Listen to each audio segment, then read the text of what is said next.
nosotros el fruto de tu redención, tú que vives y reinas por los siglos de los siglos. Amén.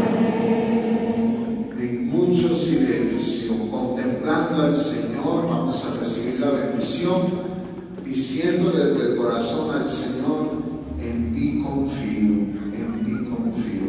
Mientras la cimarrona toca la granadera, recibimos la bendición y nosotros decimos desde el corazón: en ti confío, los tres incensarios acá al frente.